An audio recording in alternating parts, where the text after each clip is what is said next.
Olá, bem-vindos a mais um apanhado da semana do Contraprova. Desta vez com o que publicamos entre 13 e 16 de agosto. Começamos com incêndios, ou mais precisamente com incendiários que ainda não sabemos se são incendiários. Na quinta-feira, dia 13, passamos pelo crivo da verdade um título do Jornal de Notícias. Quase uma centena de incendiários está atrás das grades, dizia assim.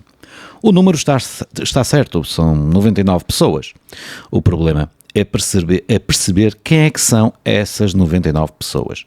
Porque, como o próprio Jornal de Notícias explicava no texto, 58 foram condenadas, mas as restantes 41 são apenas suspeitas de fogo posto. Ou seja, para conseguir chegar à quase centena de incendiários que está no título, o jornal transformou mais de 40% das pessoas incluídas na conta em culpados antes de existir uma condenação.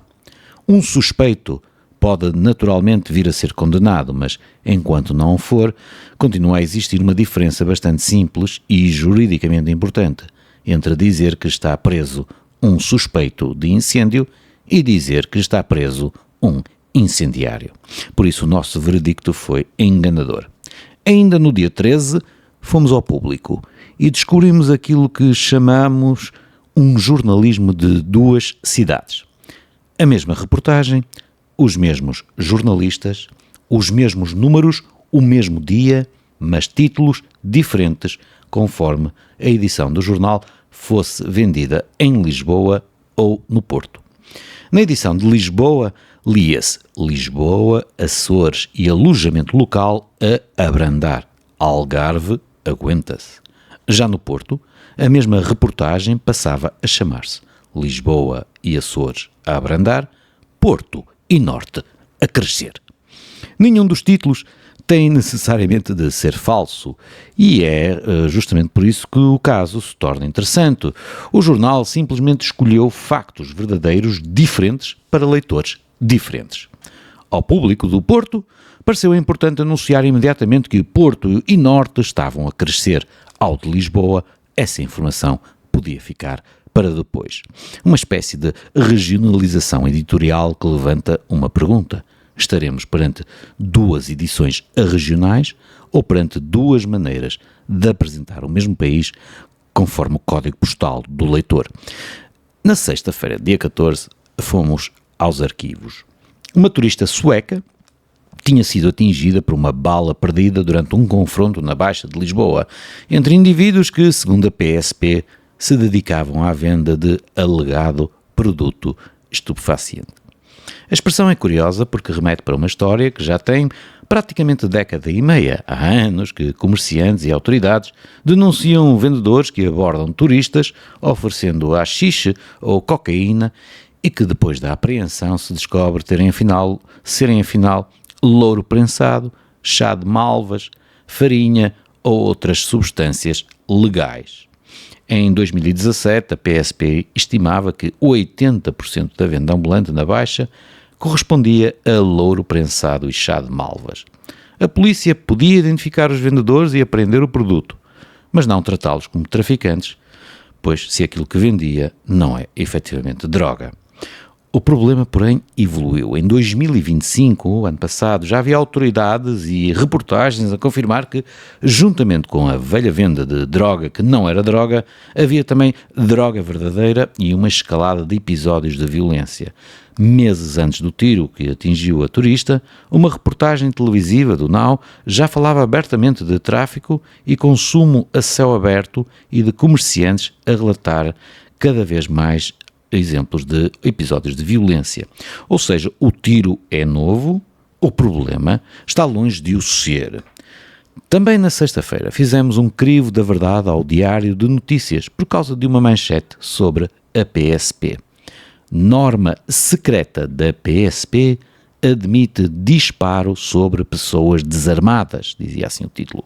Ora, o artigo referia-se a uma norma de execução permanente, uma chamada NEP, que estabelece as regras do uso de meios coercivos. O problema começa logo na palavra secreta.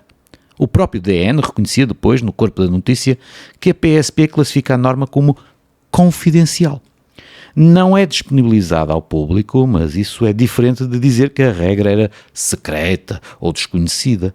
E, sobretudo, a possibilidade de recorrer a uma arma de fogo perante uma agressão de uma pessoa desarmada não apareceu agora. A legislação portuguesa estabelece há mais de 25 anos que o critério fundamental não é simplesmente saber se o agressor tem ou não uma arma, mas se existe perigo iminente de morte ou ofensa grave à integridade física e se o disparo é absolutamente necessário e proporcional. As próprias NEP existem pelo menos desde 2004. E já se sabia, através de decisões judiciais, que a avaliação da ameaça podia considerar factores como o número de indivíduos, a resistência, a existência ou não de armas e também a capacidade física dos intervenientes. Por isso, classificamos o enquadramento do DN como enganador. Não porque a norma não exista, mas porque a manchete apresenta como uma revelação secreta e extraordinária de algo que afinal se insere num quadro legal e operacional bastante mais antigo. E no sábado, dia 15, mudamos de registro no nosso Laus Prova, em que destacamos uma investigação do Le Monde sobre o caso Jeffrey Epstein e Saint-Tropez. Os milhões de páginas dos chamados Epstein Files já deram origem a milhares de notícias, mas uma coisa é ter documentos, outra é fazer jornalismo com eles. O Le Monde cruzou fotografias, correspondência, depoimentos judiciais e testemunhos para reconstruir a presença recorrente de Epstein na Riviera Francesa e mostrar como Saint-Tropez não era apenas um lugar de férias, mas uma peça importante do seu universo de contactos e recrutamento. A investigação parte, por exemplo, de fotografias de 2002, localizadas graças a uma placa visível nas imagens, e reconstrói uma estadia de Epstein e Ghislaine Maxwell numa vila arrendada por cerca de 100 mil euros por semana. Depois liga essas imagens à correspondência, agentes de modelos, jovens mulheres e testemunhos.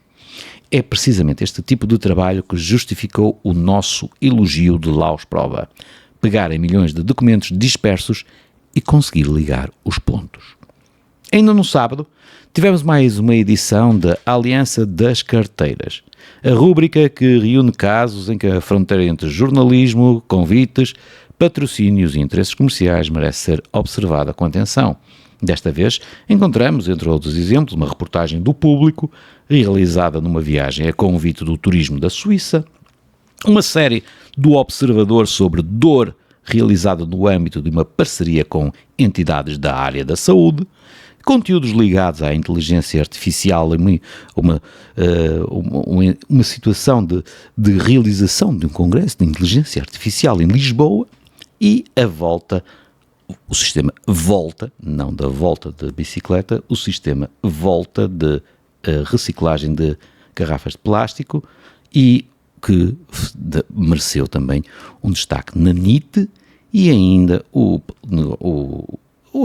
Palácio de Sintra em vídeo na sábado. São questões, são rubricas, isto não é afirmar automaticamente que estes artigos são falsos ou que os jornalistas escreveram aquilo que as entidades envolvidas queriam.